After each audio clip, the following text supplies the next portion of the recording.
Olá, bom dia, pessoa amada que assiste esse vídeo. Eu não sei que horas você vai assistir esse vídeo, mas eu desejo que na hora que você assistir esse vídeo, esta palavra possa impactar o seu coração, possa te trazer paz, discernimento daquilo que Deus é. O nosso Senhor, Ele é bondoso, é misericordioso e não há causa impossível para Ele. E quando ouvimos a Sua palavra e quando discernimos o que o Espírito quer revelar no nosso coração, nós somos direcionados e acalentados pelo Espírito Santo de Deus, a terceira pessoa da Trindade. E nesta linda manhã que nos proporcionou o Senhor viver mais um dia para sermos melhores, porque nós somos falhos, errôneos, pecadores. E foi para isso que Jesus veio, para que o arrependimento genuíno pudesse brotar todos os dias no nosso coração. E todo o nosso desejo é que Deus nos confronte a nossa realidade pecaminosa e que nos traga a luz daquilo que estamos errando para que a gente possa consertar. Porque Jesus disse que ninguém é bom, bom é o Pai que está no céu. E quando nós nos atentamos à vontade do Pai, nós fazemos a vontade do Pai e assim a cada dia vamos nos tornando bom. Não é uma coisa instantânea, mas é gradual. E todos os dias nós temos essa oportunidade. E hoje Jesus ele vai falar conosco acerca da purificação do templo. Porque a gente ouve falar que Jesus ele é manso e compassivo, né? Bondoso, misericordioso, e Jesus ele chegou naquele templo e ele agiu daquela forma que não condiz com a realidade de Jesus, mansa, bondosa. Mas aqui a gente vai poder entender por que Jesus teve aquela atitude. E muitas das vezes nós perecemos por falta de conhecimento. Então Jesus nos chama nesta manhã a conhecê-lo um pouquinho mais. Abra sua Bíblia comigo, livro de Marcos, capítulo 11. Nós iremos ler do versículo 12 ao versículo 19, bem rapidinho porque o texto é grande. E vai dizer assim a palavra de Deus. E no dia seguinte, quando saíram de Betânia, teve fome. E vendo de longe uma figueira que tinha folhas, foi ver se nela acharia alguma coisa. Mas chegando até ela, não achou nada, senão folhas, porque não era tempo de figos. E Jesus falando disse à figueira: nunca mais coma alguém fruto de ti. E os seus discípulos ouviram isso. Então vieram a Jesus, e Jesus, entrando no templo, começou a expulsar os que vendiam e compravam no templo. Derrubou as mesas dos cambiadores e as cadeiras dos que vendiam pombas, e não consentiam que ninguém levasse algum vaso pelo templo. E os ensinava dizendo: não está escrito: a minha casa será chamada por todas as nações casa de oração? Mas vós a tens feito covil de ladrões. E os escribas e os príncipes dos sacerdotes, tendo ouvido isto, buscaram ocasião para o matar, pois eles o temiam, porque toda a multidão estava admirada acerca da sua doutrina. E sendo já tarde, saiu para fora da cidade. Aleluia! Louvado seja Deus por esta palavra. o sangue de Jesus que nos purifica de todo pecado e a palavra de Deus que adentra o nosso coração e nos torna pessoas sábias, pessoas diferentes. A justiça e o juízo. A gente acabou de ver que ali eles estavam fazendo da casa do Senhor, do templo de adoração, de uma casa de oração, um templo de comércio. O relato de Jesus virando as mesas dos cambistas e expulsando os vendedores de animais do templo é intrigante, não é? Pois não se harmoniza com o Jesus gentil, manso e suave do restante dos evangelhos. Como explicar uma atitude dessa? Vem comigo. Para entender a cena da purificação do templo, não podemos nos esquecer de que, além de salvar o homem que se havia perdido, Jesus veio a este mundo para revelar o caráter de Deus à humanidade, pois esta, por causa do pecado, tinha uma imagem distorcida dele. Jesus era a imagem do Deus em pessoa. Tudo o que fazia e falava revelava Deus. Muito bem, como Deus é a autoridade suprema do universo, nessa ocasião Jesus fez prevalecer a autoridade divina, revelando que Deus não é somente amor, compaixão e graça, mas é também justiça e juízo. Aleluia! A posição das autoridades religiosas no templo distorcia temerariamente a imagem de Deus na mente do povo. Ao instruir o mercado no templo, com a intenção de favorecer os adoradores que vinham de longe, os líderes religiosos viram nesse serviço um meio de alcançar grandes lucros em cima da exploração do povo, que não é diferente de hoje. Se alguém apresentasse uma oferta não comprada no mercado do templo, esta era rejeitada, pois o sacerdote logo iria achar um defeito no animal, e desse modo o adorador era obrigado a trocá-lo no mercado do templo, onde o preço dos animais estava muito acima do preço comercial.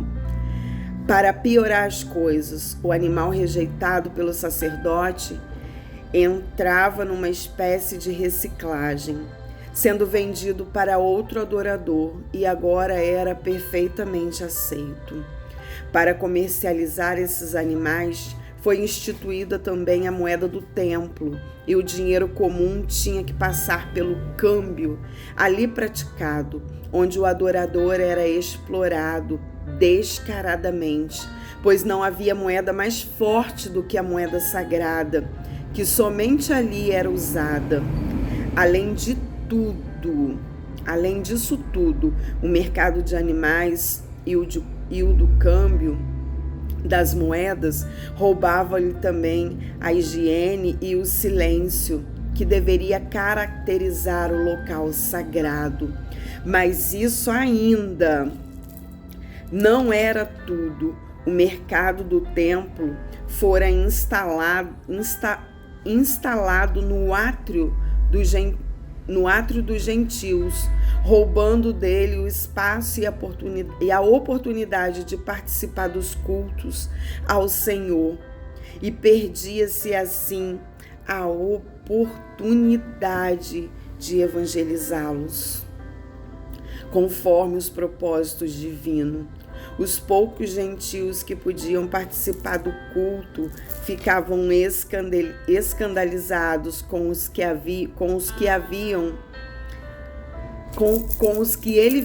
que eles estavam vendo, e dificilmente teriam uma imagem positiva do Deus de Israel, não é mesmo? Jesus precisou reagir. Não era não era possível para Deus tolerar tamanha profanação no seu templo. Deus não concordava com que seus adoradores fossem exploradores daquela maneira. A religião ali representada não passava de um frio formalismo. A imagem que estava sendo passada ao povo por meio daquele comércio indecente era de um Deus irrazoável, arbitrário e ganancioso, que estava tirando vantagem até mesmo dos pobrezinhos, pois as pombinhas que eram ali vendidas no mesmo esquema era o sacrifício que os pobres podiam oferecer, como no caso de José e Maria, quando apresentaram o menino Jesus. A purificação do templo revela que Deus, além de misericordioso, é longâmino para com o pecador e é também um Deus de justiça, um Deus justo, aquele que usa a religião como meio de explorar o povo e de enriquecerem às custas de uma fé inocente e cega. Um dia estarão expulsos do templo de Deus, do templo do céu, porque o céu é o nosso destino. Mas para isso, o Senhor nos deixou as Sagradas Escrituras, para que pudéssemos examiná-la, para que não andássemos às cegas, como essas pessoas aqui do texto relatado. Jesus, ele fez os templos para ser local de adoração, casa de oração e não local de exploração. E era o que estava acontecendo aqui naquela época. E quando Jesus nos alerta que às vezes o mau comportamento daqueles que tentam explorar a fé cristã naquele tempo impedia que os gentios conhecessem o Deus vivo. E hoje, o mau comportamento de algumas pessoas que se dizem ser e não são, que não ouvem, não guardam e não praticam a palavra de Deus, também dá esse testemunho. Mas o reino de Deus, a palavra do Senhor, o reino de Deus está prometido para todo aquele e aquela que obedecer. E a palavra de Deus é verdadeira, a palavra de Deus é fiel para sustentar tudo o que ele determinou aqui. Se nós ouvirmos e guardarmos, nós seremos guiados pelo Espírito Santo. A palavra de Deus não muda, ainda que o mundo tenta incluir, ainda que o mundo tenta distorcer, a palavra de Deus não muda. E nesta manhã, Deus quer falar ao meu coração, ao seu coração, acerca do juízo. O juízo de Deus virá e nós não podemos deixar de nos posicionar. Deus sabe da nossa natureza pecaminosa, Deus sabe que nós não somos perfeitos, mas Ele nos olha no secreto e Ele sabe dos anseios do nosso coração. Então, quando a gente ouve falar que existem apóstolos, evangelistas, pastores, missionários, e você deve pensar, mas isso daí é porque eles foram chamados para isso. Todos nós fomos chamados. Você tem um propósito, você foi criado com um propósito. E a palavra de Deus nos direciona a esse propósito.